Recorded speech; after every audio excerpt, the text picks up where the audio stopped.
Hi, my name is Megan from the Animal University, and I have this channel that's just all about animals, whether it's health, wellness, recognizing them at their emotional levels and beyond, mental and spiritual, just like humans. My work has been in the veterinary medical field and also veterinary behavior, and I have always picked up on animals' feelings and emotions and have been an interpreter of them to people in various settings. And the clients that I work with will call on me for any kind of household animals or barn animals, farm animals that are having some issues, and I have a just keen intuition on connecting to animals and nature deeply. And so this channel is about a lot of things animal related, but how they relate to humans and the human animal bond, but also, and more importantly, how animals teach us humans to learn that they are thinking, feeling beings, they have emotions. And in every setting, every situation, I believe, with an animal, there's always a human factor behind it. Good, bad, there's always a human factor in it. I mean, just look at everything going on in the world. And so anyway, this has been, it's a teaching for me. It's learning from the animals, and it's interpreting the animals, how they do teach us. Now, that being said, I wanted to touch on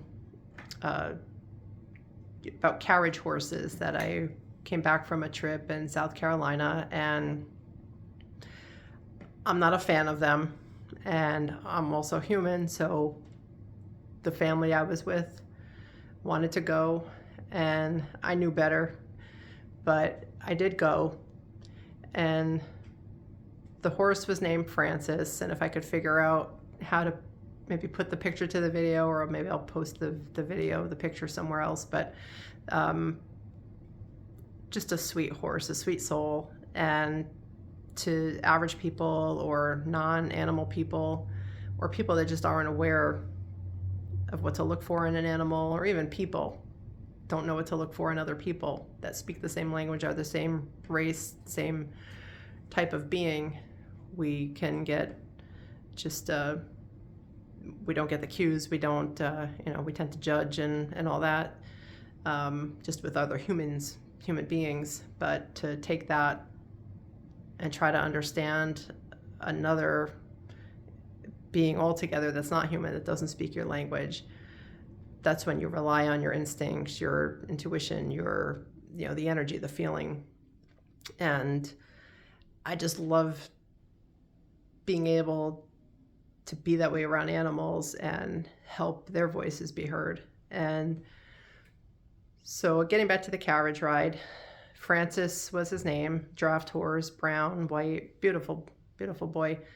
And they insisted that they do go back to a farm at night, and it was just a tiny carriage house with, I don't know how many stalls, maybe 6, 7 stalls, too tiny for a horse to live there 24/7. So I hope that was the case. But that being said, too, what type of, owner, if you want to call them that, is sending their horse every day to this type of job. So anyway, we get on the carriage ride, it gets going, and it's not hot, it's not the heat of the summer, but, these horses do tend to have to work ride after ride, and the ride goes from about an hour, hour and a half. And they do have stipulations over 95 degrees. The horses don't go out. So it was maybe a 70-degree day, but we get going, and traffic isn't super heavy, but there are cars whizzing by. There are some trucks that are making noise, like work trucks.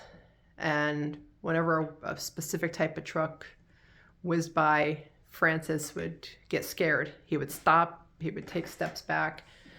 And of course, the driver has to keep him in control. And, they have to nudge him, if you will, if you call it that, with their stick. I don't want to call it a whip, but it wasn't a whipping motion, but it just, they nudge them to get back in line. And so it was upsetting to see, because he has the blinders on, and so he can't really see anything there, but he's still hearing everything. He's smelling the smells, and they're just highly in tune, highly just psychic animals. And yes, they're workhorses. And as the driver was alluding to the stories of the town and the sites, and also a little bit of, the horse history, and, how they came to be in the town, and then, Francis in particular, his being a draft horse, that they are workhorses. And at the same time, we passed two men. We're going slow, but I just, on my side, passed two men saying sarcastically, like, yeah, the horses really love this. And I know, and like I said, me being human, I know better. And I think it was definitely the pull of just my family went along, and so I went along for the ride. And so hearing that, yeah, it bothered me, and I wanted to make this video. And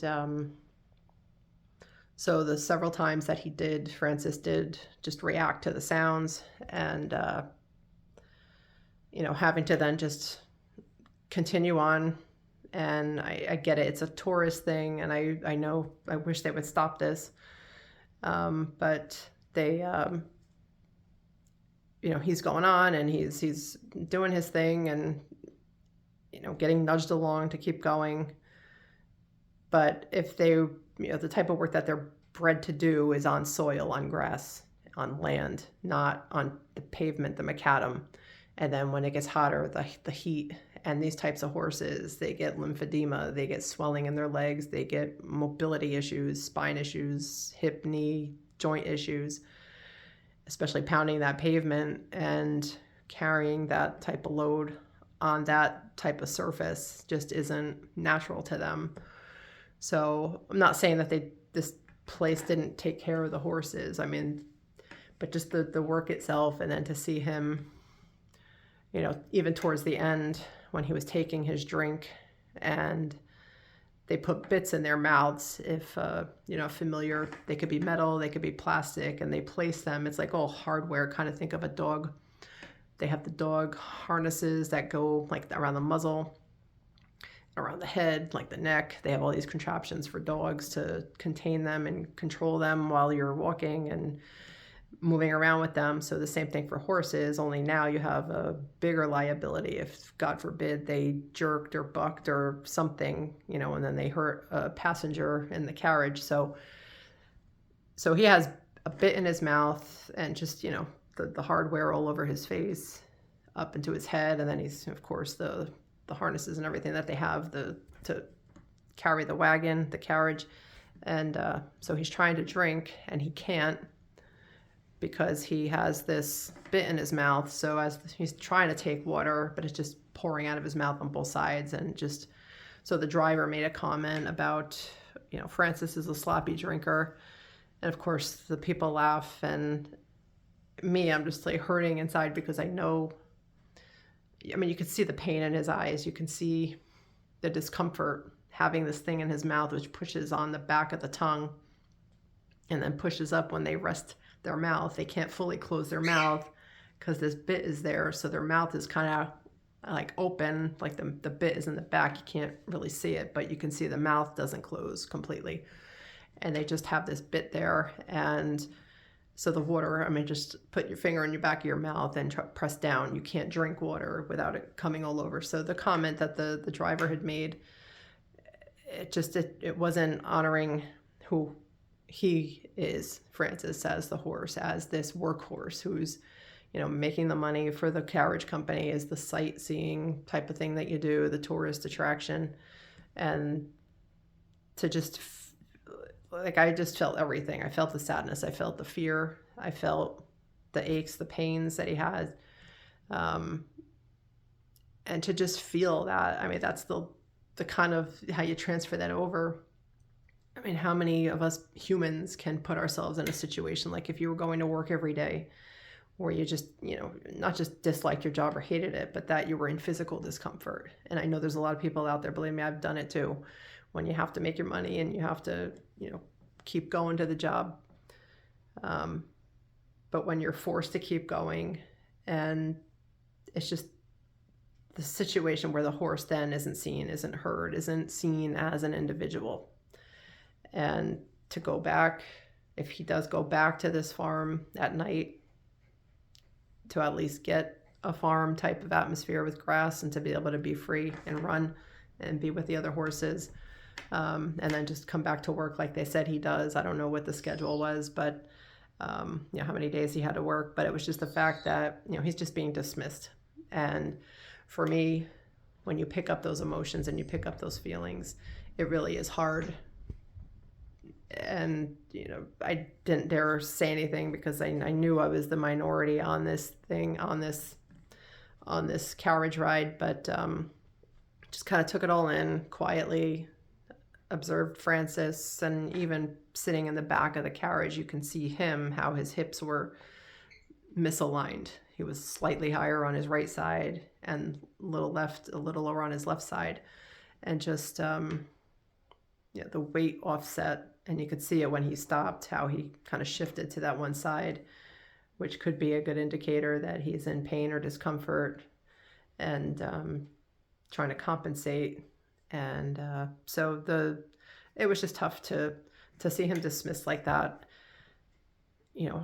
seeing and feeling what he was really feeling like, and to just, he had no choice but to, just put his head down literally and just keep working.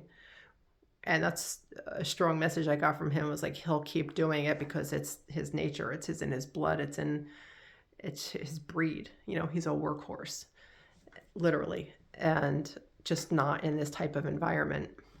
And it's just something that I wanted to share to, make it known that these animals do have feelings and thoughts and emotions. And when you see them from that perspective, you see how much that opens our perspective up, that we just don't assume. Because as soon as we got off the carriage ride, people, of course, are taking their cameras out, taking pictures with him, and, laughing at the jokes the driver was making about the sloppy drinking. And it was, you don't tend to think of what's the animal, we don't stop and think, what is the animal feeling?